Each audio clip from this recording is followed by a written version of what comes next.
அன்புக்குரிய தேவனுடைய பிள்ளைகளே, ஆண்டவராகிய இயேசு கிறிஸ்துவின் நாமத்தினாலே இந்த காலை பொழுதிலே உங்களை நாங்கள் வாழ்த்துகிறோம். இந்த நாளுக்குரிய ஆண்டவருடைய வார்த்தையை நாம் வாசிப்போம். மத்தேயு 28வது அதிகாரம் 20வது வசனம். நான் உங்களுக்கு கட்டளையிட்ட யாவையும் அவர்கள் கைக்கொள்ளும்படி அவர்களுக்கு உபதேசம் பண்ணுங்கள். இதோ உலகத்தின் முடிவு பரியந்தம் சகல நாட்களிலும் நான் உங்களுடனே கூட இருக்கிறேன் என்றார். ஆமென். துன்பத்தின் நடுவே நடந்தாலும் அவர் நம்மோடு கூட இருக்கிறார். நாம் கண்ணீரின் நடுவிலே நடந்தாலும் அவர் நம்மோடு கூட இருக்கிறார். நாம் சந்தோஷத்தின் மத்தியில் நடந்தாலும் அவர் நம்மோடு கூட இருக்கிறார். நான் உங்களுடனே இருக்கிறேன் என்று ஆண்டவர் வாக்கு பண்ணியிருக்கிறார். நமக்கு தெரியும், சாத்ராக், மேஷாக், ஆபேத்நேகோ என்பவர்கள் அந்நிய தேசத்திலே போய் அவர்கள் வாழ்ந்து கொண்டிருந்தார்கள். அந்த இடத்துல ஆண்டவரோடு கூட அவர்கள் ஐக்கியப்பட்டவர்களாக, ஆண்டவருடைய கற்பனைகளை கை கொள்கிறவர்களாக அவர்கள் ஒவ்வொரு காரியத்திலும் ஆண்டவருக்காக வைராக்கியம் காட்டினார்கள். திடீரென்று ஒரு நாட்களில் ஒரு பொற்சிலையை நிறுத்தும்படி, அதை வணங்கும்படி ராஜாவின் இடத்திலிருந்து கட்டளை பிறப்பிக்கப்படுகிறது.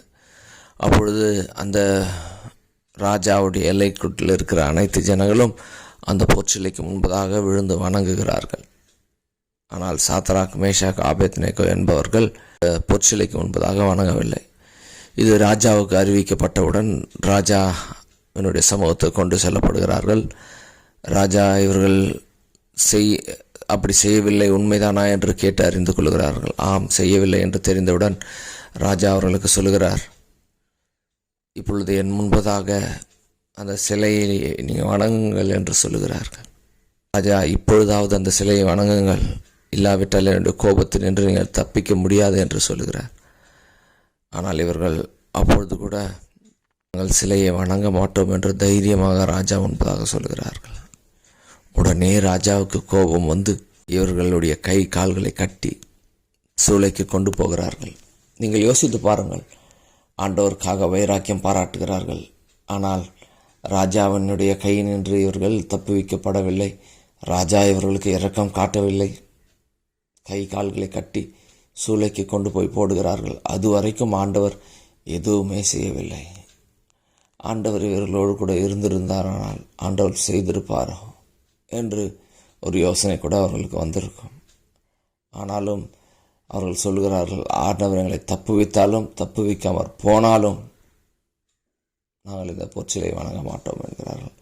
அதே போல் ஆண்டவர் அவர்களை தப்புவிக்கவில்லை. நெருப்பு சூளையில் போடுகிற வரைக்கும். நெருப்பு சூளையிலே போட்ட பின்பு போடப்பட்டவர்கள் இப்பொழுது அந்த சூளைக்குள்ளாக எழுந்து நின்று உலாவிக் கொண்டிருக்கிறார்கள். 4வது நபராக ஆண்டவரும் அவர்களோடு கூட உலாவுகிறார்.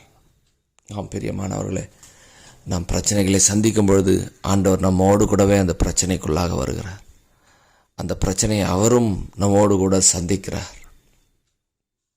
ஆகினாலே பிரச்சனைகள் மத்தியிலே நாம் சோர்ந்து போகாதபடிக்கு, இந்த பிரச்சனைகள் மத்தியில் நம்மோடு கூட நடந்து நம்மோடு கூட உலாவி கொண்டு அந்த பிரச்சனைகளில், அந்த நெருப்பில் நம்மோடு கூட உலாவுகிற ஆண்டவர் நம்மோடு கூட இருக்கிறார். அந்த பிரச்சனைகளுக்கு எதிராக நாம் பேச கற்றுக்கொள்ள வேண்டும். ஆண்டவர் என்னை விடுவிப்பார், ஆண்டவர் என்னை தப்புவிப்பார், ஆண்டவர் என்னோடு கூட வருவார், ஆண்டவர் எனக்கு உதவி செய்வார்.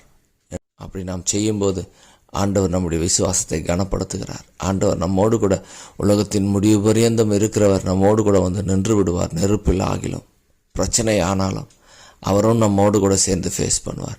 மனிதர்கள் அதை பார்த்து ஆச்சரிப்பு, எப்படி இந்த பிரச்சனையை இவன் கடந்து வந்தான், எப்படி இந்த பிரச்சனையை இவள் கடந்து வந்தாள், எப்படி இந்த வியாதியை இவன் கடந்து வந்தான், எப்படி இந்த விபத்தில் இவன் தப்பித்தான். ஜனங்கள் ஆச்சரியப்படும் வண்ணம் ஆண்டவர் நமக்கு அற்புதத்தை செய்வார். கர்த்தர் தாமே நம்மை ஆசீர்வதிப்பாராக. ஆமென்.